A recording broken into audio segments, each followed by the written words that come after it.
పాత పాటలతో పాటు కొత్త పాటలు కూడా నేర్చుకోవాలి. ఎందుకు? పాత పాటలు ఉన్నాయనుకో, నీకు పాత పాటలు ఉన్నాయని చెప్పి కారుడు వస్తే కొత్త బట్టలు కొనుక్కోవడం మానేస్తావా? నాకు బట్టలు ఉండాలని ఏం చేస్తావు?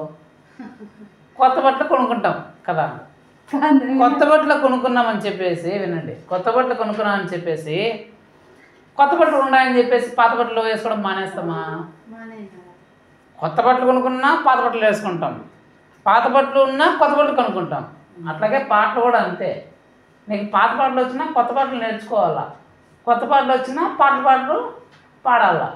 అర్థమైందా? ఒక కొత్త పాట పాడాలా, పాత పాటలు పాడాలి. అట్లా మనం పాత పాటలు ఉండాలా, కొత్త పాటలు నేర్చుకోవాలా. కొత్త పాటలు నేర్చుకున్నాం అని చెప్పేసి పాత పాటలు వదిలేయకూడదు. పాత పాటలు ఉన్నాయి కదా అని చెప్పేసి కొత్త పాటలు నేర్చుకోకుండా ఉండకూడదు. రెండు ఉండాలి. సరేనా? దాని ఎగ్జాంపుల్గా చెప్పినాను అంతే. సరేనా? మీకు అందరికీ అర్థమయ్యేలాగాని. సరేనా? ఈసారి ఎప్పుడైనా మీరు పాటలు పాడేటప్పుడు కానీ కొత్త పాటలు పాడండి, అదేవిధంగా పాత పాటలు పాడండి, అదేవిధంగా కొత్త పాటలు కూడా నేర్చుకొని పాడండి. సరేనా? అట్లా ఉండాలా. హల్లెలూయా. సరే, వాక్యంలోకి వెళ్దాం, వాక్యం చదువుకుందాం. యేసు వార్తను ధ్యానిస్తున్నాం. భక్తులు ఏం పలకరా? యేసు వార్తను ధ్యానిస్తున్నాం. గట్టిగా చెప్పండి. మత్తయి సువార్తని ధ్యానిస్తున్నాం. మత్తయి సువార్తలో 6వ అధ్యాయం అయిపోయింది. 7వ అధ్యాయంలోకి మనం వచ్చినాం. పోయిన కుటుంబ ప్రార్థనలో దేని గురించి తెలుసుకున్నారు? అయ్యో, మాకు ఎట్లా తెలుస్తుంది? కుటుంబ ప్రార్థన జరిగిన 4 రోజులు అయిపోయా, మాకు నిన్న చెప్పిన ఆదివారం చెప్పింది వాక్యమే గుర్తుండదు. మీరు 4 రోజుల ముందు జరిగిన కుటుంబ ప్రార్థన విషయంలో ఏం అడుగుతున్నామో మేమేం చెప్తుంది అని అంటారా? హల్లెలూయా. వాక్యాన్ని వినే వాళ్ళని ఆశీర్వదించట యేసు ప్రభు. నా మాటలు విని దాని ప్రకారం ఎవరైతే ప్రవర్తిస్తారో వారిని నేను మిక్కిలిగా ఆశీర్వదిస్తాను, ఫలింపజేస్తాను అంటాడు. వాక్యాన్ని వినేవాళ్ళు కాదంతా ఆశీర్వదించబడేది, ఎవరైతే ఆ వాక్యాన్ని తగినట్టుగా నడుచుకుంటారో వాళ్ళని. ఎందుకు ఆ మాట అంటారంటే, ఇప్పుడు చర్చిలో పైన మైక్ ఉంటుంది, పాస్టర్ దేవుని సేవకులు కింద చెప్తుంటారు, దారిని పోయేవాళ్ళు కూడా వింటుంటారు. వాక్యం వెనుక పోతారా? దాని పోయేవాళ్ళు కూడా వింటుంటారు, చర్చిలో ఉండేవాళ్ళు కూడా వింటుంటారు. వాళ్ళు వింటున్నారు, ఇల్లు వింటున్నారు. కానీ ఆశీర్వాదం ఎందుకంటే ఆ వాక్యం ప్రకారం ఎవరైతే నడుచుకుంటారో వాళ్ళకి అది ఆశీర్వాదం. కాబట్టి మనం దాన్ని పాటించాలి. మనం వాక్యం వినువారు మాత్రమే కాక వాక్య ప్రకారం ప్రవర్తింపు వారి ఉండాలని అపోస్తలుడైన పౌలు గారు చెప్తారు. కాబట్టి మనం ఎలా ఉండాలా? వాక్యాన్ని విని మర్చిపోకుండా దాని ప్రకారం ప్రవర్తించేవారు అయి ఉండాలి. అవి ఎట్లా మేము వాక్యం వింటున్నాం కానీ మర్చిపోతామంటే, చాలా పనులు ఉంటాయి, మాకు అవి ఉంటాయి, ఇవి ఉంటాయి, అవి ఉంటాయి, ఈ టెన్షన్లు ఆ టెన్షన్లో మేము మర్చిపోతాం అనొచ్చు. నేనేం చెప్తున్నా అంటే, మీకు ఆ వాక్యము ఆ సందర్భం వచ్చినప్పుడు గుర్తు రావాలనేది దేవుని మాట. సరేనా? అంటే మీరు విన్న వాక్యం ప్రతిసారి దాన్ని వింటూ కూర్చోండి, ఏం పనులు మానేసి అనుకోకుండా కాదు. మీరు ఈరోజు ఏదైతే వాక్యం విన్నారో అలాంటి సందర్భం ఎప్పుడైనా మీకు ఎదురైనప్పుడు, ఓహో, యేసు ప్రభు అప్పుడు ఆ విధంగా మాట్లాడినాడు కదా కుటుంబ ప్రార్థనలో, ఇప్పుడు ఆ సందర్భం వచ్చింది, మనం అలా చేయకూడదు, ఇలా చేయాలి, అలా చేయాలని దాన్ని గుర్తు చేసుకొని దాని ప్రకారం ప్రవర్తించాలి. ఎగ్జాంపుల్ చెప్పాలంటే, మద్యం తాగకూడదు అని చెప్పినాడు అనుకో యేసు ప్రభు. మనకు మద్యం తాగేది ఏమి విషయమో, మద్యం తాగితే అది అవమానాలకి, నిందలకి, అపకీర్తికి కారణమవుతుంది, కుటుంబంలో గొడవలకి, కష్టాలకు, దుఃఖాలకి, రోగాలకు కారణమవుతుందని మనం గుర్తు తెచ్చుకోవాలి. ఆ విషయం వచ్చినప్పుడు గుర్తు తెచ్చుకొని, అమ్మో అలా దాని జోలికి పోకూడదు అనేసి దాన్ని గుర్తు చేసుకొని తాకుండా దాని వాక్య ప్రకారం ప్రవర్తించాలంటే మద్యాన్ని తాకుండా మనం అక్కడి నుంచి వచ్చేయాలి. అలాగా యవనస్తులైతే ప్రేమ వ్యవహారాలు అవి ఇవి చెడు వాటిని చూడడం, చెడు మాటలు మాట్లాడడం ఇలాంటివి ఉంటాయి. వాళ్ళు కూడా అలాంటి సందర్భము అవకాశం చాలా వస్తాయి. సాతాను చాలా సృష్టిస్తారు. అలాంటి సమయం యేసు ప్రభు ఆ రోజు అలా చెప్పినాడు, మనం ఈ పరిస్థితి ఇప్పుడు వచ్చింది, ఇలా ఉండకూడదు, అలా ఉండకూడదు అని చెప్పేసి యవనస్తులు అనుకోవాలి. అట్లా ప్రతి ఒక్కరికి యేసు ప్రభు చెప్పే మాటలు ఆయా సందర్భాలు వచ్చినప్పుడు గుర్తొచ్చి ఆ వాక్య ప్రకారం ప్రవర్తించుకోవాలి. అది దేవుడు చెప్పేది. మీరు వాక్యం వినువారు మాత్రమే ఉండక దాని ప్రకారం ప్రవర్తించువారై ఉండు అంటే దాని అర్థం అది. ఆ సందర్భం వచ్చినప్పుడు మీరు వాక్యం వింటారు కదా, దాని ప్రకారం మీరు ప్రవర్తించాలా. అరే గొడవలు పెట్టుకునే సందర్భం మీకు వచ్చింది. యేసుప్రభు అన్నాడు, సఖ్యమైతే మన సమస్త మనుషులతో సమాధానంగా ఉండండి, గొడవలు పెట్టుకోకుండా అందరితో శాంతి సమాధానంగా ఉండండి అని చెప్పినాడు. గొడవ వచ్చే సందర్భం వచ్చింది. అప్పుడు మీరు ఏం చేసుకోవాలా? అమ్మో యేసుప్రభు అందరితో సమాధానంగా ఉన్నాడు, గొడవలు పెట్టుకోవద్దు అన్నాడు, కాబట్టి మనం గొడవలు పోకూడదు అని చెప్పేసి ఆ వాక్యాన్ని బట్టి సరే వాళ్ళు ఏమైనా అనుకుంటే అనుకోండి అని చెప్పేసి మనం గొడవ పడకుండా వచ్చేయాలి. అట్లా కాకుండా మనం అప్పుడు విని యేసుప్రభు గొడవలు పెట్టుకోవద్దు అన్నాడు అని విని కూడా ఆ గొడవ వచ్చిన సందర్భం వచ్చినప్పుడు మనం పోయి వాళ్ళు 2 అంటే మనం 4 అనేసి పోయి కట్టలు ఎత్తుకొని కటార్లు ఎత్తుకుని ఎలా చూసుకుందా తొడగొట్టి మీసాలు తిప్పి అది చేసినాం అనుకో, వాక్యం విన్నాం కానీ దాని ప్రకారం ప్రవర్తించిన వాళ్ళమని దాని అర్థం. దేవుడు అదే చెప్తున్నాడు, మీరు వాక్యం వింటున్నారు కదా, దాని ప్రకారం ఆ సందర్భం వచ్చినప్పుడు మీరు అలాగా ప్రవర్తించాలనేది దేవుని ఉద్దేశం. సరేనా? హల్లెలూయా. సరే, లాస్ట్ టైం మనం లాస్ట్ కుటుంబ ప్రార్థన మనం దేని గురించి నేర్చుకున్నాం? ఏం గురించి నేర్చుకున్నామా? ఏం చెప్పుకున్నాము? అరే ఒకటి చెప్పలు కొట్టండి ఆ పాప కోసం. మీరు చింతిస్తున్నారు, మీకు చింతలన్నీ చాలా ఉంటాయి, కానీ దాన్ని రేపటి వరకు తీసుకుపోతుంటే ఈ రోజు నా మీద వేసేయండి, మీ చింతల బాధలు నేను తీర్చేస్తానని చెప్పినాడు దేవుడు. హల్లెలూయా. అదే కదా చెప్పింది. సరే, ఈరోజు నెక్స్ట్ దేవుడు ఏం మాట్లాడుతున్న క్రమంలో చూద్దామా? చదవండి. 7 మత్తయి సువార్త 7వ అధ్యాయం 1 నుంచి 5 వరకు చదవండి. మీరు తీర్పు తీర్చకుడి, అప్పుడు మిమ్మల్ని గురించి తీర్పు తీర్చబడదు. మీరు తీర్పు చొప్పుననే మిమ్మల్ని గుర్చియు మీరు తీర్చబడును. మీరు కొలుచు కొలత చొప్పుననే మీకును కొలవబడును. మీ కంటిలో నున్న తులము నొచ్చక మీకు సహోదరుని కంటిలో నుండు నలుసును చూచుట వేళ, నీ కంటిలో దూలముండగా నీవు నీ సహోదరుని చూసి నీ కంటిలో నున్న నులుసును వేయమని చెప్పనేలా. వేషధారి మొదట నీ కంటిలో నున్న దూలమును తీసి వేసుకొనుము, అప్పుడు నీ సహోదరుని కంటిలో ఉన్న నులుసును తీసివేయుటకు నీకు తేటగా కనబడును. హల్లెలూయా. దేవుడి వాక్యం నుంచి మన అందరితో మాట్లాడుగాక. ఆమేన్. హల్లెలూయా. ఇక్కడ దేవుని వాక్యం ఏం చెప్తుందంటే ఒకటే విషయాన్ని గురించి చెప్తుంది, అదేంటంటే తీర్పు తీర్చొద్దండి. చెప్పండి అందరూ, తీర్పు తీర్చొద్దండి. మీరు ఎవరికి కానీ తీర్పు తీర్చకండి. ఎందుకు? మీరు తీర్పు తీరిస్తే మీకు కూడా తీర్పు తీర్చబడుతుంది. మీరు ఏ విధంగా మీరు తీర్పు తీరుస్తారో మీకు కూడా అలాంటి తీర్పే అదే విధంగా తీర్పు తీర్చబడుతుంది. యేసుప్రభు ఏం చెప్తున్నాడంటే మనలో ఉన్న చాలా మంది రకరకాల వ్యక్తుల గురించి మనం తీర్పులు తీరుస్తుంటాం. తీర్పు తీర్చడం అంటే ఏంటి తీర్పు తీర్చడం అంటే? తీర్పు తీర్చడం అంటే ఏంటి? ఒక ఇద్దరు వచ్చి గొడవపడి వచ్చిన అనుకుందాం. ఒక ఇద్దరు వ్యక్తులు గొడవపడి వచ్చినారు. ఇతను పెద్ద మనిషి, ఆడు గొడవ గొడవ అయింది. ఈ న్యాయం చెప్పాలా, న్యాయం ఏ పక్క ఉందో చెప్పాలా. గొడవ పడుకున్న ఇద్దరు వ్యక్తులు చెప్తారు, ఇట్లా చేస్తున్నాను మేము అని వీడు చెప్తాడు, లేదు వాడు ఇట్లా చేస్తున్నాడని వీడు చెప్తాడు. ఈ పెద్ద మనిషి ఏం చేయాలా? బాగా ఆలోచించుకొని ఎవరిది తప్పు ఎవరిది కరెక్ట్ అని చెప్పేసి చెప్పాలా. అది తీర్పు తీర్చడం అంటారు. అంతే కదా తీర్పు తీర్చడం అంటే. యేసు ప్రభు చెప్తున్న తీర్పు అది కాదు, న్యాయం గురించి తీర్పు కాదు యేసు ప్రభు చెప్తుండేది. ఇక్కడ ఒక సమస్య వచ్చినప్పుడు అది ఎవరి వైపు నిజం ఉంది, ఎవరి వైపు అబద్ధం ఉంది అనే విషయాన్ని గురించి ఇక్కడ మాట్లాడట్లేదు. అది మంచిదే, ఎవరి వైపు తప్పు ఉంది ఎవరి వైపు కరెక్ట్ ఉంది అని తెలుసుకొని విచారించి, అరే నువ్వు ఇట్లా చేసినావు, నువ్వు ఇట్లా చేయొద్దు అని చెప్పడం మంచిదే, అలాంటి తీర్పు. కానీ యేసుప్రభు చెప్తున్న తీర్పు అది కాదు. మీరు తీర్పు తీర్చొద్దండి అని యేసుప్రభు చెప్తున్న మాట దాని గురించి కాదు. యేసుప్రభు చెప్తున్న మాట ఏంటంటే, సాధారణంగా చాలామంది మనుషులు తన పొరుగు వాళ్ళని చూసి మీరు ఇలాంటి వాళ్ళు అని చెప్పేస్తారు. వీళ్ళని చూసి మీరు ఇలాంటి వాళ్ళు, మీరు ఆ పని చేసేవాళ్ళు, మీరు ఈ పని చేసేవాళ్ళు అని చెప్పేసి వీళ్ళే వాళ్ళకి చెప్పేస్తారు.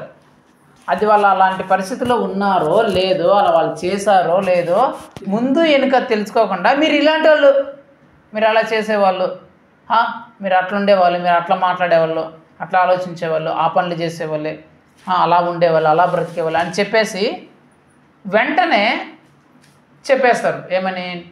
ముందు వెనక ఆలోచించుకోకుండా మీరు అలాంటి వ్యక్తులు ఇలాంటి వ్యక్తులని చెప్పేస్తారు. యేసుప్రభు ఏం చెప్తుంటే, మీరు అలాగా ఏమన్నా చెప్తున్నారా జాగ్రత్త, మీకు అలాంటి చెప్పే ఉద్దేశం ఉంటే జాగ్రత్త, తీర్పు తీర్చొద్దండి ఎవరికి. అలాంటి విషయాలను బట్టి మీరు తీర్పు తీర్చవద్దండి. ఎందుకు?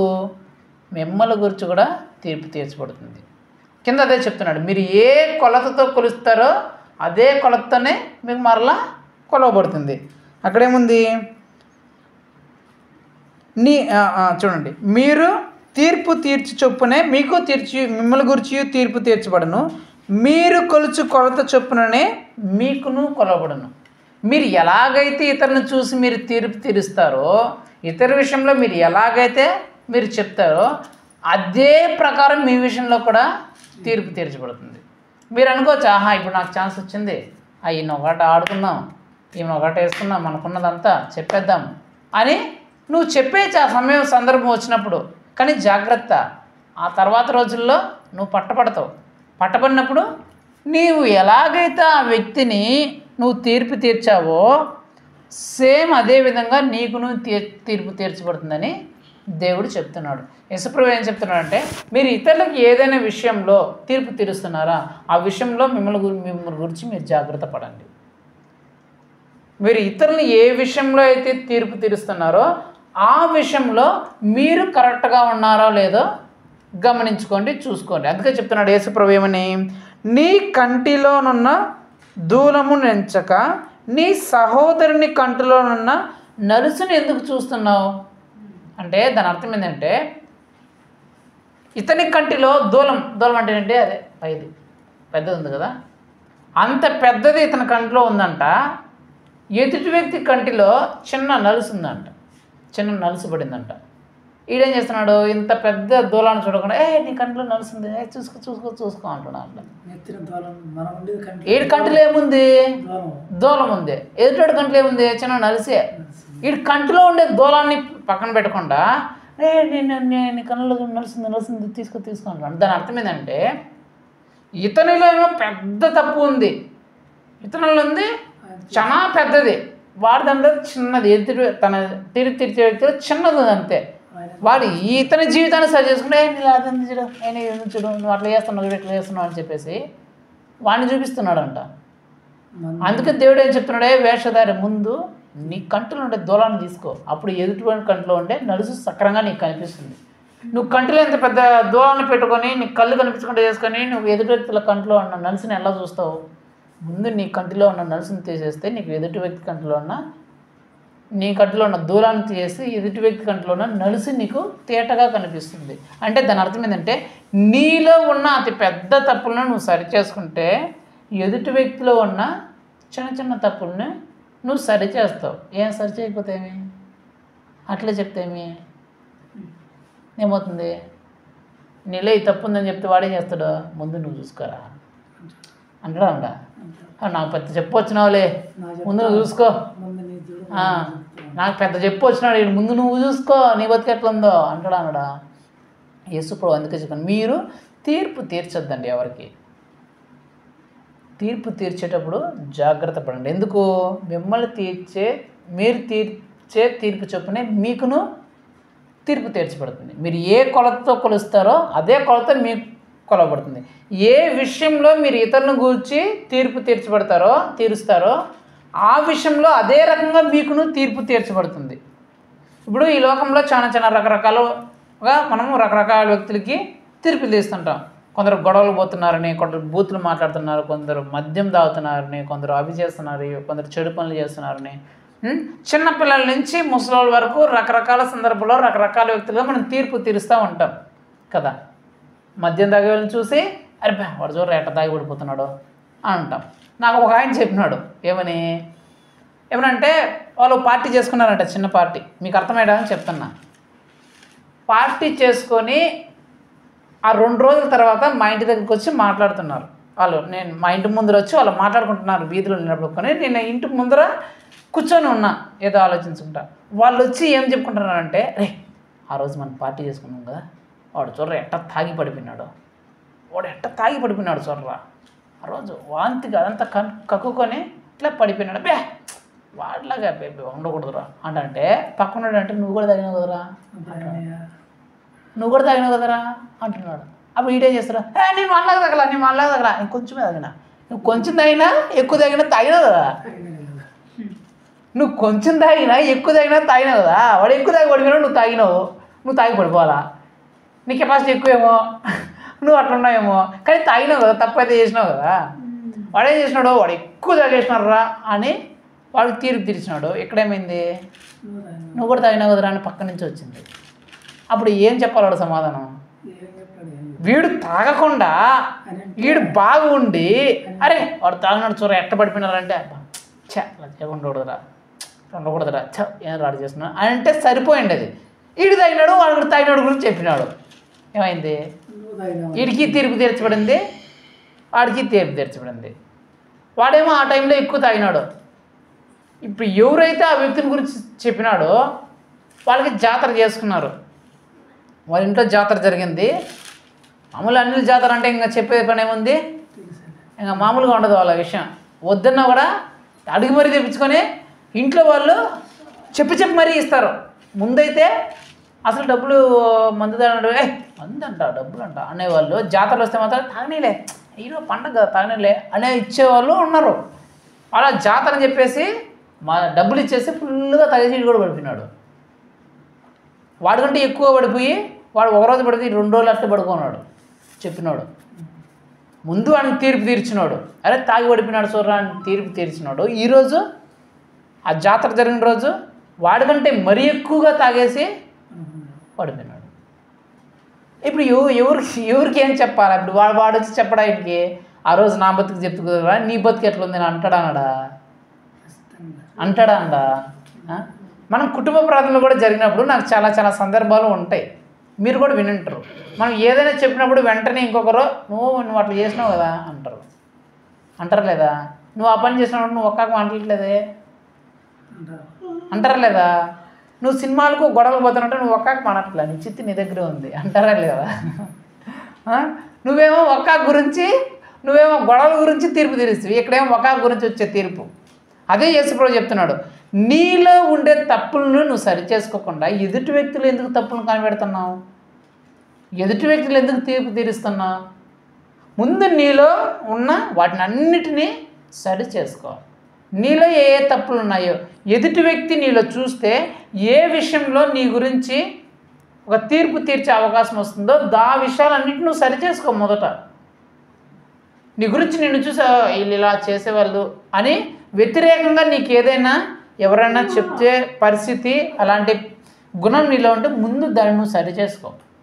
ఎదుటి వ్యక్తికి చెప్పేదాని ముందు నువ్వు కరెక్ట్గా ఉండడం చూసుకో. ప్రతి ఒక్క విషయంలోనూ, ఒక విషయంలోనే కాదు. అందుకే దేవుడు చెప్తున్నాడు, నువ్వు ఖచ్చితంగా చెప్తున్నావు, మీరు తీర్పు తీర్చేటప్పుడు జాగ్రత్త.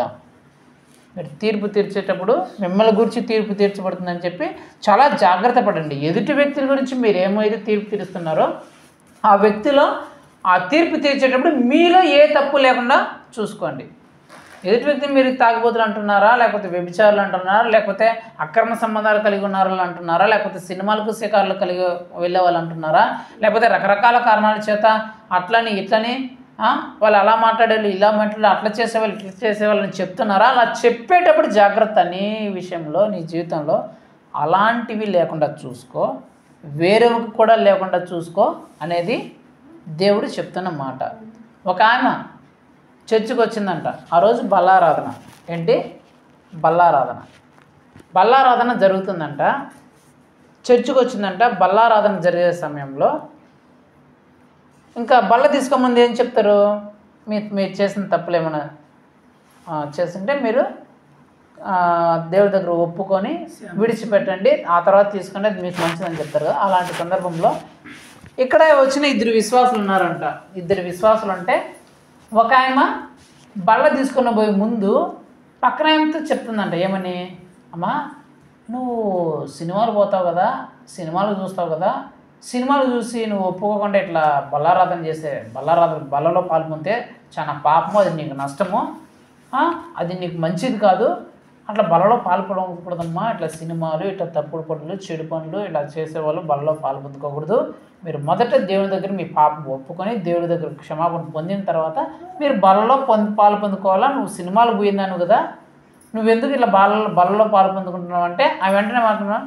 వెంటనే ఏమందంటే ముందు నువ్వు చూసుకో అనిందంట. ముందు నువ్వు చూసుకో అనిందంట. ఏమొచ్చి పాస్టర్ దగ్గరికి పోయి చెప్పిందంట, అయ్యా ఆయమ్మ సినిమాలు పోయాయమ్మా, ఇట్లా బలలో పాలు పొందడానికి వచ్చింది అని చెప్తే దైవ సేవకులు గారు ఆయన పిలిచి, ఏమ్మా మీరు సినిమాలు పోయేవాళ్ళంట కదా, సినిమాలు పోయేవాళ్ళు నువ్వు బలలో పాలు పొందుకుంటే అది పాపం కదా, మరి నీకు లేనిపోని శిక్షలు అనారోగ్య పాలవుతావు నీకు తెలియదా అంటే, ఎవరు చెప్పినారు పాస్టర్ గారు అంటే అది ఏమో చెప్పింది, నువ్వు సినిమాలు పోతావు కదా అమ్మా, సినిమాలు పోతానంట, ఏమో నీ పరిస్థితి అంటే ఆయమ్మా అవును నేను సినిమా పోతాను, ఆయన కూడా సినిమాకి పోతాను కదా అనేదంట. వెంటనే ఈ పక్కన నువ్వు పోతాను, నువ్వు వారానికి ఒక సినిమా పోతాను, నేను నెలకు ఒకటే పోతాను నేనంట. ఏమమ్మా వారానికి ఒక సినిమా పోతుందంట, ఏమా నెలకు ఒక సినిమా పోతుందంట. నీలా కాదమ్మా నువ్వు వారం వారం సినిమా పోతాను, నెలకు ఒకసారి పోతా సినిమాకి అనేదంట. చూడండి ఎలా ఉన్నారు. ఆమె సినిమాలు పోతుందని చెప్పేసి తీర్పు తీర్చింది. ఆమె ఏమంటుంది, నేను సినిమా పోయే కరెక్ట్, నువ్వు పోవట్లేదా, నువ్వు కూడా పోతున్నావు కదా, నేను వారం వారం పోతాను, నువ్వు నెలకు ఒకసారి పోతున్నావు, రెండు చేసేది తప్పే కదా. ఏమేమో తీర్పు తీర్చాలని చూసింది, ఆటోమేటిక్గా ఇక్కడ తీర్పు తీర్చబడింది. కాబట్టి ఆ విషయంలో నువ్వు ఎలాగున్నావు అనేది చాలా చాలా జాగ్రత్త పడాలా, ఆలోచించాల్సిన విషయం. మనం బైబిల్లో కూడా గమనిస్తే ఈ తీర్పు తీర్చే విషయాలు ఎంత డేంజరస్, ఎంత భయంకరంగా ఉంటాయో మనం ఒకసారి గమనిస్తే మీకు ఆల్రెడీ నేను ఈ విషయాన్ని, ఈ సందర్భాన్ని మీకు చాలా చాలా చోట్ల నేను చాలా చాలా విషయాల గురించి చెప్పేటప్పుడు ఈ విషయాన్ని గురించి ప్రస్తావించట. అదేంటంటే సుంకరి ప్రార్థన, పరిచయుని ప్రార్థన. ఈ పరిచయుడు సుంకరి ఎవరంటే, పరిచయుడు బాగా ప్రతి వారము ఆదివారం చర్చికి వెళ్ళేవాడు, రోజు ప్రార్థన చేసుకునేవాడు, వారంలో 2 పూట్ల ఉపవాసం ఉండేవాడు, దశమ భాగాన్ని ఖచ్చితంగా దేవునికి ఇచ్చేవాడు, తమ కానుకని నమ్మకంగా దేవునికి సమర్పించేవాడు ఈ పరిచయుడు. బాగా ప్రార్థన చేసేవాడు, బాగా చర్చికి వెళ్ళేవాడు, దశమ భాగాన్ని ఖచ్చితంగా ఇచ్చేవాడు, ఉపవాస ప్రార్థన కరెక్ట్గా చేసేవాడు, అన్నీ అనుసరించేవాడు, అన్నీ చేసేవాడు. ఒకరోజు ఈ ఇద్దరు సుంకరి ఈ పరిచయుడు ఇద్దరు వచ్చి ప్రార్థన చేస్తున్నాడు. ఫస్ట్ పరిచయుడు ప్రార్థన చేస్తున్నాడు, ఏమని, అయ్యా ఇదిగో నేను వారం చర్చికి వస్తానయ్యా, నా దశమ భాగం కరెక్ట్గా వేస్తానయ్యా, రోజు ప్రార్థన చేసుకుంటానయ్యా, రోజు నేను ప్రార్థన చేసుకుంటాను, వారానికి 2 సార్లు ఉపవాసం ఉంటాను అని చెప్పిన తర్వాత ఏం చెప్తున్నాడంటే, నేను ఈ సుంకరి వలె చెడు పనులు జోల్చిపోనయ్యా, ఈ సుంకరి వలె నేను అట్లా చేయనయ్యా, నేను సుంకరి వలె ఇట్లా చెడు పనులు చేయను, ఇలా పాపాలు చేయను, అట్లా మాట్లాడను, ఇట్లా మాట్లాడను అని చెప్పేసి ఏం చేస్తున్నావు, ప్రార్థన చేస్తూ ఆ సుంకరికి తీర్పు తీర్చినాడు. ఆ సుంకర్ వల్లే నేను కాదయ్యా, ఆ సుంకర్ ప్రవర్తించడం నేను ప్రవర్తించను, ఆ సుంకర్ ఉన్నట్టు నేను ఉండను, ఆ సుంకర్ చేసినట్టు నేను చేయను అని చెప్పేసి ప్రార్థన చేసేటప్పుడు ఆ సుంకర్ను చూపించి సుంకర్కి తీర్పు తీర్చాడు. తర్వాత సుంకరి వచ్చాడు, సుంకర్ వచ్చి ప్రార్థన చేస్తాడు, ఏమనంటే, అయ్యా అవునయ్యా ఆ పరిచయుడు ఏదైతే చెప్పినాడో అలాంటి వ్యక్తిని అయ్యా, నేను అలా చేసే వ్యక్తినయ్యా, నా పాపాలు క్షమించేసేయా అని అంటే, వెంటనే యేసు ప్రభు ఏం చెప్తున్నాడంటే, మీరు విన్నారు కదా ఈ 2 ప్రార్థనలో, ఈ 2 ప్రార్థనలో నీతిమంతుడు ఎవరంటే సుంకరి అని చెప్పాడంట. పరిచయుని కంటే ఈ సుంకరే నీతిమంతుడిగా తీర్చబడ్డాడు. ఎందుకు ప్రభు అని అడిగితే, వాడు అన్నీ చెప్పినాడు కరెక్టేరా, అదంతా మంచిదే, ప్రతి వారం చర్చికి రావాలా, ప్రతిరోజు ప్రార్థన చేయాలా, దశమ భాగాన్ని దేవునికి కరెక్ట్గా ఇవ్వాలా, తర్వాత ఉపవాసం ఉండాలా, బైబిల్ చదవాలా, వాక్యం ధ్యానించాలి, కానీ అన్నీ చేశాడు, కానీ తీర్పు తీర్చాడు. ఏమని, అదే నేను వాళ్ళలాగా కాదు, నేను వాళ్ళలాగా ఉండను, నేను వాళ్ళలాగా చేయను, నేను వాళ్ళలాగా ఉండని చెప్పేసి తీర్పు తీర్చేశాడు అతనికి.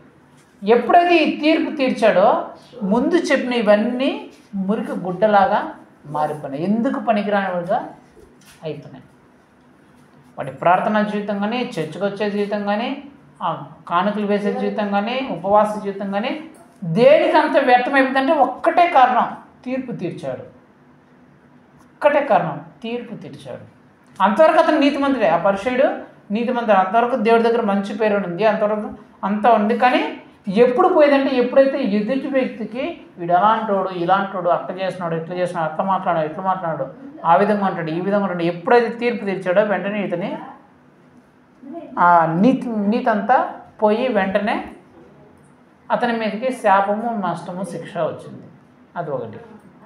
తర్వాత ఇంకో విషయం మీకు చెప్పాలంటే కింగ్ సౌల్ అనే ఒక ఆయన ఉన్నాడు ఇజ్రాయెల్లో, మొట్టమొదటి రాజు ఆయన.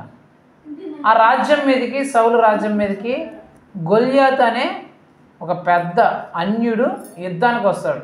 యుద్ధానికి వస్తే ఆ గొల్యాతుని చూసి వీళ్ళందరూ గజగజ వణికిపోతూ అంటారు. అక్కడ గొల్యాత్ ఏమో సవాల్ చేస్తుంటాడు, రండ్రా చూస్తున్నాం అది ఇది అంటాడు. వీళ్ళందరూ భయపడి వణికిపోయి మేమేం చేసేది అని చెప్పేసి అట్లా ఉంటారు. ఇది తెలుసుకున్న ఒక దావీద్ అనే ఒక యేసుప్రభుని నమ్ముకున్న వ్యక్తి నేను పోయి ఆ వ్యక్తితో యుద్ధాన్ని చేసి జయిస్తానని చెప్తాడు. పోయి యుద్ధం చేస్తాడు, జయిస్తాడు. ఇంతవరకు బాగుంది. యుద్ధం చేసి జయిస్తాడు. ఈ సౌలు ఏమో ఇంటి దగ్గర ఉంటాడు, భయపడి ఇంటి దగ్గర ఉంటాడు.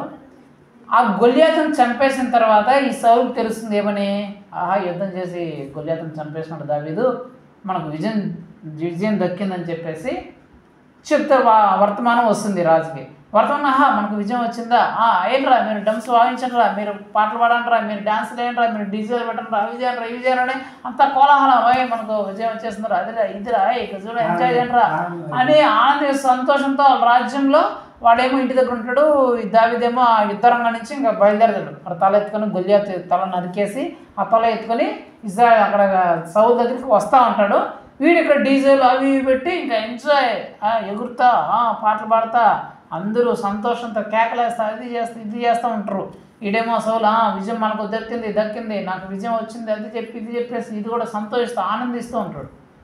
ఇట్లా సంతోషించే సమయంలో ఈ దావీదు అతను తలం పట్టుకొని గొల్యాత్ తలం పట్టుకొని ఊర్లోకి వస్తూ ఉంటాడు. ఎప్పుడైతే ఊర్లోకి వస్తూ ఉంటాడో ఈ ఆడవాళ్ళు ఉండేవాళ్ళు ఉండకుండా ఆ నాట్యం చేస్తా ఎగురుతా చిందులేస్తా ఉండేవాళ్ళు ఉండకుండా ఏమని చెప్తారంటే దావీదు సౌలు 1000 కొలది జయించును, దావీదు 10,000 కొలది జయించుని చెప్పేసి ఒక మాట అంటారు గట్టిగా. సౌలు 1000 కొలది జయించును, దావీదు 10,000 కొలది జయించునని చెప్పేసి తీర్పు తీర్చేస్తారు. ఎప్పుడైతే ఆ మాట అంటారో వీడు అంతవరకు ఈ సౌలు రాజు అంతవరకు ఎగరంరా దూకంరా ఎగరంరా అని సంతోషంతో ఎగిరే సౌలు ఒక్కసారిగా ఆ సంతోషంతో పుసుక్కుని పోతుంది. ఎందుకు? సౌలు 1000 మందినే, దావీదు 10,000 మందిన. అంటే ఈ ప్రజల్ని ఈ ఏమి లేని ఇతన్ని నాకంటే ఎక్కువ చేసినారు వీళ్ళు, నేను రాజులు కదా వీళ్ళు నన్ను పొగడకుండా ఈ సామాన్యుడు పొగినారే అని చెప్పేసి ఇతను వెంటనే కోపం వచ్చేస్తుంది. ఆ సంతోషం వెంటనే పోయి వెంటనే కోపం వచ్చి ఆ రోజు నుంచి దావీదును చంపాలనే పగ పుడుతుంది. చూడండి, ఈ ఆడవాళ్ళు చేసిన పనికి వీళ్ళిద్దరికి చిచ్చు వచ్చాయి. అంతవరకు దావీదు మీద ప్రేమ కలిగినాడు, అంతవరకు దావీదు మీద ఏ కక్ష ఏమీ లేదు. ఎప్పుడైతే ఈ ఆడవాళ్ళు దావీదు అట్లా అంటాడు అట్లా చేయిస్తే సౌలు అట్లా చేయిస్తే దావీదు ఎట్లా చేసినాడని ఎప్పుడైతే తీర్పు తీర్చినారో వెంటనే ఏమైంది, ఇతనికి ఉన్న సంతోషం పోయింది, వెంటనే పగ జీవితంలోకి వచ్చింది. కుటుంబాల్లో రకరకాల గొడవలకి కారణం ఏంటంటే ఈ ఆడవాళ్ళు అనే మాటలు కొన్ని చాలా తీవ్రమైన పరిస్థితులకి దారి తీస్తాయి. ఎగ్జాంపుల్ చెప్పాలంటే వేరొక ఇంట్లో వాళ్ళ భర్త కానీ లేదంటే ఆ ఇంట్లో ఒక ఏదైనా మంచిది ఒక పట్టు చీర లేకపోతే ఏదైనా తెచ్చారనుకో, ఈ ఆడవాళ్ళు గుమ్మ ఉంటారు. వాళ్ళు చూడు వాళ్ళ భార్యను ఎంత చూసుకుంటున్నారో, నువ్వు చూడు ఎట్లున్నావు, వాళ్ళు చూడు ఎంత సంతోషంగా వాళ్ళ భార్యను చూసుకుంటున్నారు, నువ్వు ఎట్లా అన్నీ వీళ్ళు తిరిగి తీసేస్తారు ముందే. అంటే వీళ్ళ భర్తల్ని ఆ ఇంట్లో ఉండే ఆ మగవారిని తక్కువ చేసి ఎదుటి వ్యక్తిని ఎక్కువ ఎప్పుడైతే చేస్తారో, నువ్వు తక్కువ వాళ్ళకంటే అని ఎప్పుడైతే తీర్పు తీస్తావో ఆ కుటుంబంలో సమస్యలు మొదలవుతాయి, ఆ కుటుంబంలో గొడవలు మొదలవుతాయి. ఇక్కడ వాళ్ళు చేసిన పని అనేది ఆడవాళ్ళు చేసిన పని అనేది, వాళ్ళు నోరు ఉండేవాళ్ళు ఉండకుండా సౌలేమో 1000 మందిని జయించినాడు, దావీదు 10,000 మందిని జయించినాడు. అంటే సౌలేమో రాజు, దావీదేమో ఒక సామాన్యుడు. వీళ్ళు సౌలును పక్కన పెట్టి దావీదుని గొప్ప చేసినారు. సౌలేమో 1000 మందిని చంపితే దావీదేమో తన చేతులు 10,000 మందిని చంపినాడు అని చెప్పినాడు. అంటే సౌలు బలం కంటే దావీదు బలాన్ని ఎక్కువ చేసి చెప్పినారు. సౌలు కంటే దావీదు గొప్పవాడు అని చెప్పి తీర్పు తీర్చేసినాడు వీళ్ళు గమ్మున ఉండకుండా. ఎప్పుడైతే వీళ్ళు గమ్మున ఉండకుండా తీర్పు తీర్చినాడో అంతవరకు హాయిగా పాట పెట్టి డీజిల్ పెట్టి ఎగుతున్న సౌలు ఒక్కసారిగా దుఃఖము, బాధ, కోపం, ఆవేశం అన్నీ వచ్చేసినాయి. ఆపండిరా మీరంతా చేసే పనులు అని చెప్పేసి ఆపిచ్చేసి వెంటనే ఈ దావీదుని చంపించేయాల. ఎందుకు? వీడు నా సింహాసనానికి ఎసురు పెట్టినాడు. ఇప్పుడు వచ్చి వాళ్ళేమో ప్రజలేమో సౌలేమో 1000 మంది చంపించినాడు, దావీదేమో 10,000 మంది చంపించినాడు. ఇంకొన్ని రోజులు పోతే మాకు సౌలు వద్దు, దావీదే రాజు కావాలని చెప్పేస్తారు ఈరోజు చెప్పిన వాళ్ళు అని చెప్పేసి ఈయన ఎట్లాగైనా సరే ఈయన చంపించేయాలా అని చెప్పేసి ఈయన మీద కుట్ర వచ్చేసింది సౌలుకి. దీని అంతటి కారణం ఏంటి? ఈ ఆడవాళ్ళు చేసిన తీర్పు. ఇలా గమ్మున ఉండకుండా తీర్పు తీర్చేసినారు. దావీదు ఏమీ సౌలుకు అపకారం చేయాల, దావీదు ఏమీ సౌలుకు లోటు చేయాల, దావీదు ఏమీ సౌలుకు కీడు చేయాల. కానీ వీళ్ళు చేసిన తీర్పు వల్ల దావీదు మీదకి ఏమొచ్చేసింది? ఒక ప్రాణ నష్టం, తన ప్రాణం పోయే పరిస్థితే వచ్చేసింది. అక్కడేమో పరిసయ్యుని ప్రార్థనలో పరిసయ్యుడు తీర్పు తీర్చడం వల్ల అతనుకున్న మంచి పేరు మొత్తం పోయింది. అప్పుడుకున్న మంచి పేరు మొత్తం పోయింది. ఈడేమో ఈ ఆడవాళ్ళు తీర్పు తీర్చడం వల్ల అవతల వ్యక్తికి నష్టము, ప్రాణహాని, సమస్యలు మొదలైపోయాయి. ఆ తర్వాత పాపం దావీదు ఎన్ని శ్రమలు పడ్డాడో, ఎన్ని ఇబ్బందులు పడ్డాడో సౌలు మనం చదివితే మనకు అర్థమవుతుంది. ఈ ఆడవాళ్ళు చేసిన తీర్పు వల్ల సౌలుకు లేనిపోని, దావీదుకు లేనిపోని సమస్యలు సౌలు నుంచి వచ్చేసినాయి. ఆడవాళ్ళు చేసిన తీర్పు వల్ల. ఇంకో వ్యక్తి ఉన్నాడు, యోనా అతని పేరు. ఆయన ఏం చేసినాడు? యేసుప్రభువే నువ్వు ఆ పట్టణానికి వెళ్ళి వాళ్ళకి ప్రకటించరా, వాళ్ళు చెడు పనులు చేస్తున్నారు, వాళ్ళు మారాలా అంటే, అవే ప్రభా వాళ్ళు మారరు ప్రభా, నువ్వు ఎన్నైనా చెప్పు మారరు అని చెప్పేసి ఈడే తీర్పు తీర్చేసినాడు. ఆ పట్టణానికి నువ్వు వెళ్ళిపోయి సువార్త ప్రకటించరా, వాళ్ళు మారుతారంటే వాళ్ళు మారరు ప్రభా, వాళ్ళు ఎన్నైనా చెప్పు, నువ్వు వాళ్ళు అలాంటి వ్యక్తులే, వాళ్ళు నువ్వు మార్చలేవు అని చెప్పేసి చెప్పిన చోట పోరాలంటే చెప్పిన చోట పోకుండా ఈ ఇష్టం వచ్చినట్లు పడవెక్కి తరిశీసిపోతుంటే వెంటనే తుఫానులు లేసి ఆ పడవ అల్లకల్లోలం అయిపోయి చీకటి ఎత్తి సముద్రంలో పడవేయబడి తిమ్మింగులు వచ్చి కడుపులో మింగేసి, తర్వాత తిమ్మింగుల కడుపులో 3 రోజులుండి యేసయ్యా నన్ను క్షమించంటే తిమ్మింగులు మళ్ళీ కక్కేసి ఆ నినేవే పట్టణానికి పోయి అక్కడ పోయి ప్రకటిస్తానంట. అప్పుడు ఆ బుద్ధి వచ్చిన తర్వాత పోయి ప్రకటిస్తా అంటే, నినేవే పట్టణమా మీరు చేసే చెడు పనుల వల్ల మీకు నష్టము, మీ దేవుని మీద శిక్ష మీకు వస్తుందని చెప్పేస్తే ఆ నినేవే పట్టణం వాళ్ళు ఉపవాసం ఉన్నారంట. అయ్యో మా మీదకి మేము ఇంత చెడ్డ పనులు చేసినామా, ఇట్లా బ్రతికినామా, అయ్యో దేవుని ఉగ్రత మా మీదకి వచ్చింది, దేవుని కోపం మా మీదకి వచ్చిందా, దేవుడు మమ్మల్ని క్షమించాలని చెప్పేసి వాళ్ళు ఉపవాసం ఉండి ప్రార్థన చేస్తున్నారంటే ఎప్పుడైతే ఉపవాసం ఉండి ప్రార్థన చేస్తారో ఆ కష్టము తప్పించబడింది. ఇప్పుడు విషయం ఏంటంటే ఇతనేమనుకున్నాడు, వీళ్ళు మారరు, వీళ్ళు ఇంతే, నువ్వు ఎన్నైనా చెప్పి మారని చెప్పేసి వీళ్ళే తిరిగి తీర్చేసినారు. ఎప్పుడైతే వీళ్ళే తిరిగి చేసినాడు వీళ్ళకి కష్టాలు ఈడే పోయిపడినాడు. ఎప్పుడైతే తీర్పు తీర్చబడ్డాడో ఇతరులు మారరు, ఇతరులు వాళ్ళు మనం ఎంతైనా చెప్పు వాళ్ళ పరిస్థితి అంతే, వాళ్ళు అట్లే ఉంటారు అని ఎప్పుడైతే తీర్పు తీర్చాడో ఇతరులు శ్రమల్లోకి పడిపోయాడు. కానీ అల్టిమేట్గా చివరిలో ఏం జరిగింది మనం చూస్తే, అలా ప్రకటించినప్పుడు, మీరు అలాంటి వ్యక్తులను ప్రకటించినప్పుడు ఆ వ్యక్తులు మారినారా మారలేదా? మారిపోయినారు. అయ్యో మేము ఇలాంటి వ్యక్తులు అని చెప్పేసి దేవుని దగ్గర పశ్చాత్తపడి ఉపవాసం ఉండి మరీ పశ్చాత్తపడి వారు చేసే పనులన్నీ, చెడు పనులన్నీ విడిచిపెట్టినారంట. దేవుడు పంపించాల్సిన ఉగ్రత, దేవుడు శిక్షించాల్సిన శిక్ష వారి మీద పడకుండా తప్పించబడింది. కానీ ఇతనేం చేసినాడు? ఇతను మాత్రం శ్రమల్లో పడిపోయాడు. కారణం ఏంటి? ముందే తీర్పు తీర్చేశాడు, ఇలా మారని జనము, మారని ప్రజలు అని. చాలామంది మనం ఏం చేస్తామంటే ఇతరుల వ్యక్తులను చూసే వీళ్ళు మారరు ఇంతే అని మనమే చెప్పేస్తాం. వీళ్ళు వాళ్ళ వ్యక్తులను చూసి, వాళ్ళు చేసే పనులు చూసి, వాళ్ళు ఉండే వాళ్ళని చేసి, వాళ్ళు నడుచుకునే విధానం చూసి వీళ్ళు ఎంతే, వీళ్ళు మారరు, వీళ్ళు ఎంతే, వీళ్ళేంత పరిస్థితి అని మనమే ముందు తీర్పు తీర్చేస్తాం. మన యేసు ప్రభు మీరు వాళ్ళకి వెళ్ళి సువార్త చెప్పానంటే చాలామంది విశ్వాసులే వాళ్ళకి ఎంత చెప్పిన పాస్టర్ వాళ్ళు ఏంటరు, నువ్వు ఎంతైనా చెప్పు వాళ్ళు మారరు, వాళ్ళు అంతే అనేస్తారు. ఎవరు? దేవుని సేవకుడు వచ్చి అయ్యో మీరు వాళ్ళకి చెప్పండి అని చెప్తే వాళ్ళు ముందే చెప్పేస్తారు, వాళ్ళు మారరు ప్రభు, నువ్వు ఎన్నైనా చెప్పి మారరు అని ఈ విశ్వాసాలు తిరిగి తీర్చేస్తారు. అలాంటి పద్ధతి మన జీవితంలో ఉండకూడదు. మనం ఎప్పుడు ఇతరులు ప్రకటించేవారుగానే ఉండాలి కదా తప్ప వాళ్ళు మారాలని చెప్పకూడదు. నువ్వే చెప్పేకూడదు వాళ్ళు మారుతారా మారరా అనేది. అది దేవుడు చూసుకుంటాడు, వాళ్ళు మార్చాలా మారలేదా అనేది దేవుడి పని. అది నీ పని కాదు కదా, నువ్వే చెప్పేస్తే ఎట్లా నువ్వు మారుతాడా మారవని. ఒకప్పుడు మీరు కూడా అంతా అలాంటివి ఉండేవాళ్ళే కదా.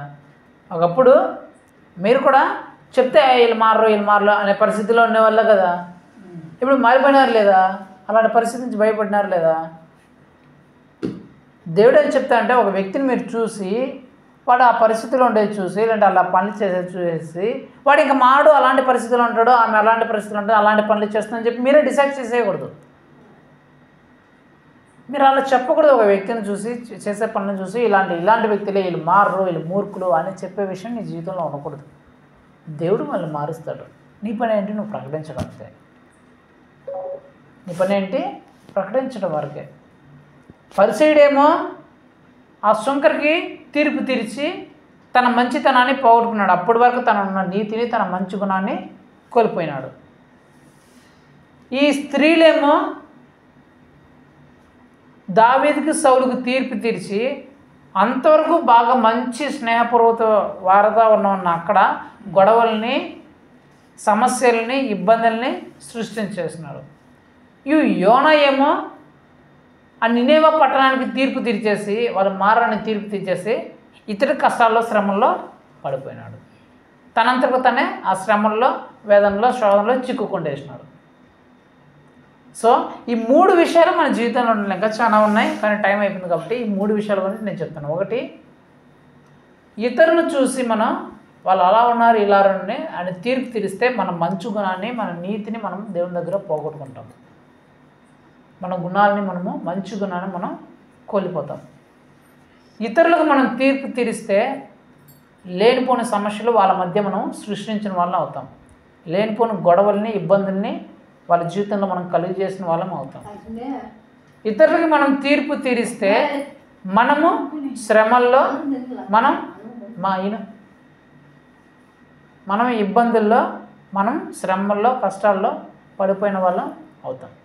సో మనం ఉన్న మంచి పేరు, మంచి గుణం, మన నీతి క్రియలు మనం పోగొట్టుకోకూడదన్నా, ఇతరుల జీవితాల్లోకి శ్రమలను, కష్టాలని మనం పంపించకూడదనుకున్నా, మన జీవితంలోకి శ్రమలు, కష్టాలు, శిక్షలు రాకూడదనుకున్నా మనం ఏం చేయాలా? ఇతరులకి తీర్పు తీర్చకూడదు. అది జాగ్రత్తగా గుర్తుపెట్టాలా. మరి ఏంటయ్యా మీరు ఇతరులకు తీర్పు తీర్చకూడదు అంటున్నారు? మరి వాళ్ళు రకరకాలుగా మమ్మల్ని అంటున్నారు కదా, మేము ఏం చేయకపోయినా, మేము మంచిగా బ్రతుకుతున్నా కూడా లేనిపోని నిందలు అవి ఇవి వేస్తున్నారు, మేమేం చెప్పకపోయినా కూడా వాళ్ళు లేనిపోని నిందలు, అవమానాలు మమ్మల్ని పెడుతున్నారు, మేమేం చేసేది? మేము ఎదురు మాట్లాడకూడదా? మేము ఎలా ఉండాలా? మేమేం చేయట్లేదు కదా, తప్పు చేయకపోయినా కూడా మేము ఎట్లా నిందను భరించాలని రకరకాలు ఉంటాయి కదా.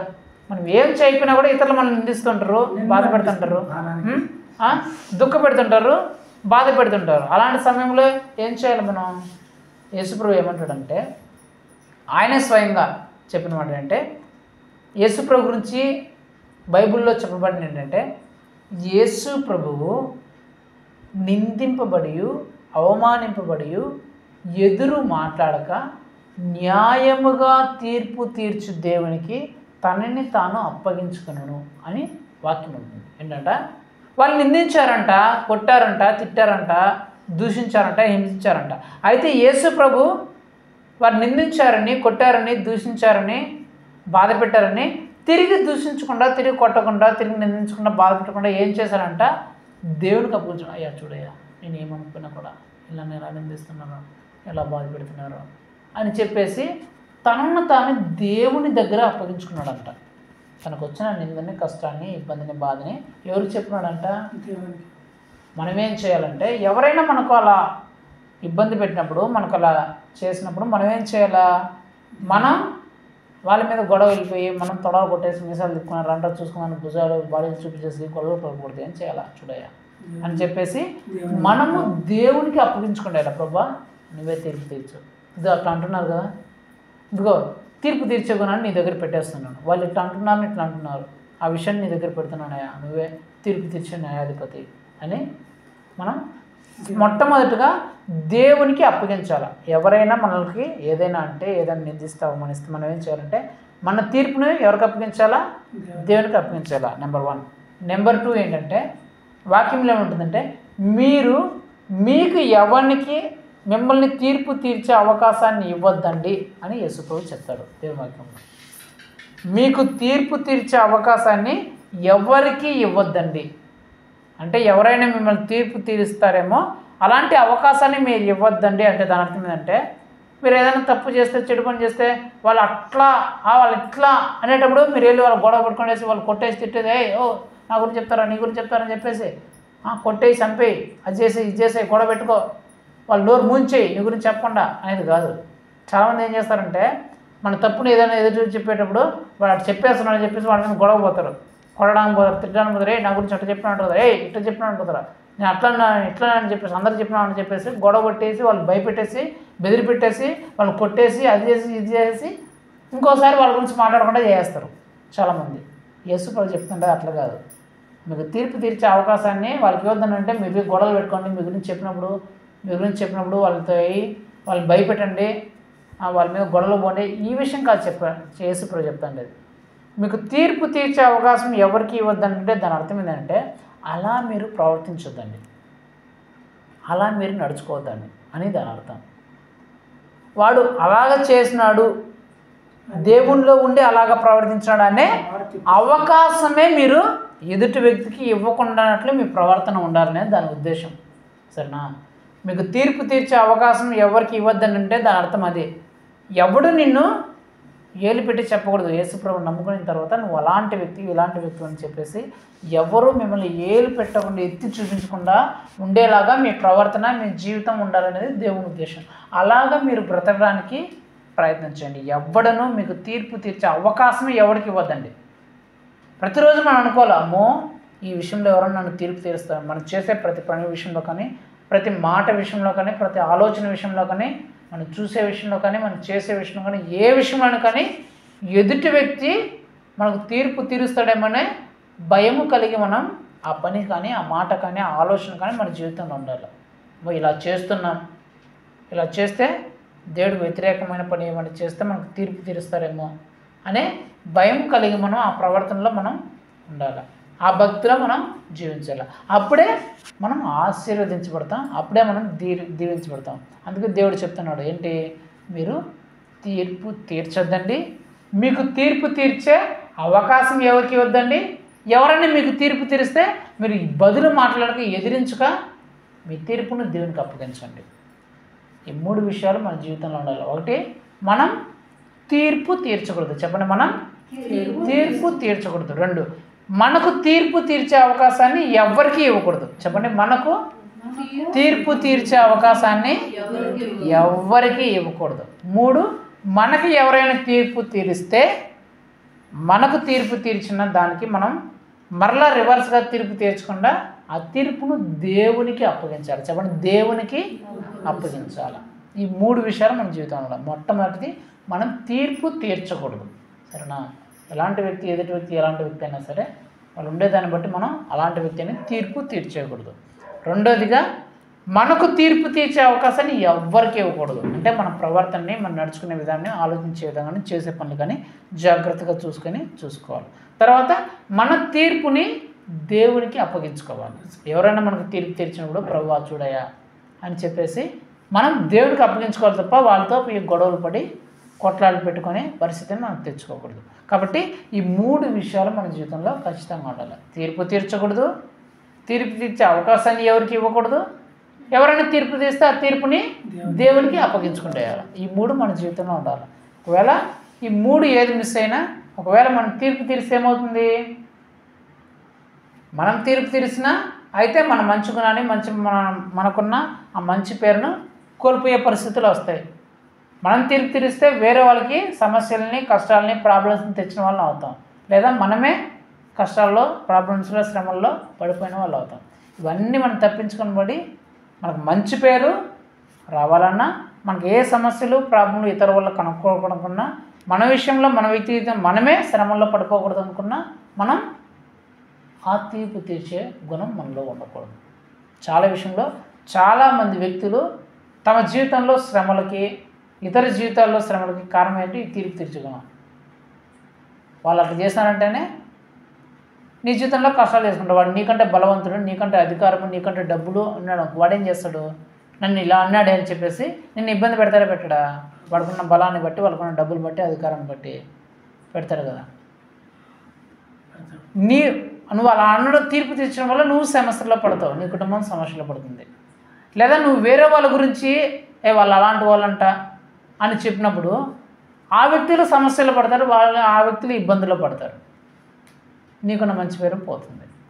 కాబట్టి ఈ 3 విషయాలు మన జీవితంలో ఉండకూడదు.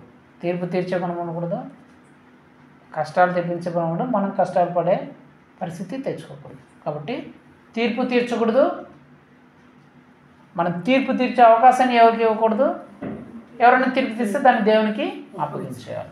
ఈ 3 విషయాలు మన జీవితంలో ఉండాలని, మనం ఆశీర్వదించబడాలని, దేవుడు చెప్పిన మాట ప్రకారం మనం జీవించి దేవుని దీవెనలను ఆశీర్వాదాన్ని పొందుకోవాలని చెప్పేసి మనం ముందు ప్రార్థన చేసుకోవాలి.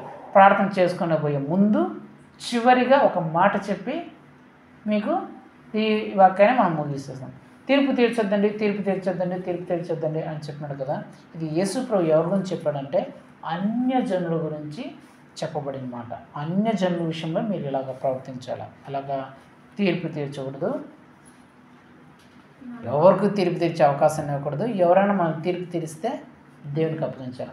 అయితే లోకస్తుల విషయంలో మనం ఖచ్చితంగా ఆ లోకస్తుల విషయం కాదు, విశ్వాసుల విషయంలో మనం ఖచ్చితంగా తీర్పు తీర్చే వారంలాగానే ఉండాలి. వాక్యం కూడా అదే చెప్తుంది. ఈ విషయాలు, ఈ తీర్పు తీర్చే విషయంలో నేను అన్యస్తుల గురించి చెప్పట్లేదు, కానీ అన్యస్తుల గురించి చెప్తున్నా. కానీ మీరైతే విశ్వాసుల విషయంలో తీర్పు తీర్చేవారే ఉండండి. దేవుని నమ్ముకున్న విషయంలో ఆ విశ్వాసులు ఎలా ఉన్నారనే దాన్ని బట్టి ఖచ్చితంగా మీరు వాళ్ళని హెచ్చరించే వాళ్ళని గద్దించే వాళ్ళు తప్పు చేస్తే సరిచేసేవారుగా మనం ఖచ్చితంగా ఉండాలి. అన్ని విషయంలో మనం పక్కన పెడితే యేసు ప్రభువుని నమ్ముకున్న విశ్వాసులు ఎవరైనా అలాంటి తప్పుడు మాటలు మాట్లాడుతున్నా, అలాంటి చెడు పనులు చేస్తున్నా, అలాంటి మార్గంలో ఉన్నా, అలాంటి పనులు ఏమైనా చేస్తుంటే మనం ఖచ్చితంగా వాళ్ళకి బుద్ధి చెప్పేవారమై, వాళ్ళని హెచ్చరించే వాళ్ళమై, వాళ్ళని గద్దించే వాళ్ళమై ఉండాలి. నువ్వు యేసు ప్రభువుని నమ్ముకున్నావు కదా, ఎందుకు చేస్తున్నావు అని చెప్పేసి మనం విశ్వాసులు చెప్పాలా. అన్నీ చెప్పకూడదు. ఎందుకు? వాళ్ళకి యేసు ప్రభు గురించి తెలియదు, ఈ మాటలన్నీ తెలియదు కాబట్టి వాళ్ళు అలాంటి వాళ్ళు చేస్తుంటారు కదా. మనం చెప్పినా అది వ్యర్థమే. కానీ విశ్వాసులకు అన్ని విషయాలు తెలుసు. విశ్వాసులకు అన్ని విషయాలు తెలుసు కాబట్టి తెలిసిన విశ్వాసం కూడా అలా చేస్తున్నట్టు నువ్వు ఖచ్చితంగా హెచ్చరించాలి. అలా చేయకూడదురా, నీకు తెలుసు కదా, యేసు ప్రభువుని నమ్ముకున్నావు, ఇలా చేయొచ్చు అని చెప్పేసి నువ్వు ఖచ్చితంగా విశ్వాస విషయం అయితే నువ్వు ఖచ్చితంగా అలాంటి వ్యక్తి అయి ఉండాలి. అన్ని విషయంలో నువ్వు ఆ 3 కార్యాలు చేయకూడదు. కానీ విశ్వాసాల విషయంలో నువ్వు ఖచ్చితంగా అలా హెచ్చరించేవాడిగా, గద్దించేవాడిగా, బుద్ధి చెప్పేవాడిగా నువ్వు ఖచ్చితంగా ఉండాలి. వాక్యంలో అది ఉంటుంది. అన్యుల గురించి నేను తీర్పు తీర్చాను, కానీ మన విశ్వాసాలను అయితే నేను ఖచ్చితంగా హెచ్చరించేవాడిని, గద్దించేవాడిని, తీర్పు తీస్తాను అని చెప్పి దేవుని వాక్యం ఉంటుంది. కాబట్టి మనం ఎలా ఉండాలంటే అన్యుల విషయంలో ఆ 3 విషయాలు మనం జోలిపోకుండా, విశ్వాసులు ఎవరైనా క్రమం తప్పితే, అక్రమంగా ప్రవర్తిస్తే దాన్ని ఖచ్చితంగా మనం ఖండించాలా, హెచ్చరించాలా, బుద్ధి చెప్పేవారమై ఉండాలి. కాబట్టి మనం అలాంటి వ్యక్తిత్వాన్ని కలిగి ఉండాలని, అన్యుల విషయంలో అయితే అలాంటి తీర్పు తీర్చే అవకాశం మనం తీర్పు తీర్చే పని మనం పెట్టుకోకూడదని, విశ్వాసుల విషయంలో అయితే ఖచ్చితంగా మనం గద్దించి, హెచ్చరించి, బుద్ధి చెప్పేవారమై ఉండాలని చెప్పేసి, ఆ నిశ్చయత మనకు రావాలని చెప్పేసి దాన్ని బట్టి మనం ప్రార్థన చేసుకుందాం. సరేనా? కలిమితం ప్రార్థన చేసుకుందాం. ఎక్కడగా ఏమైంది?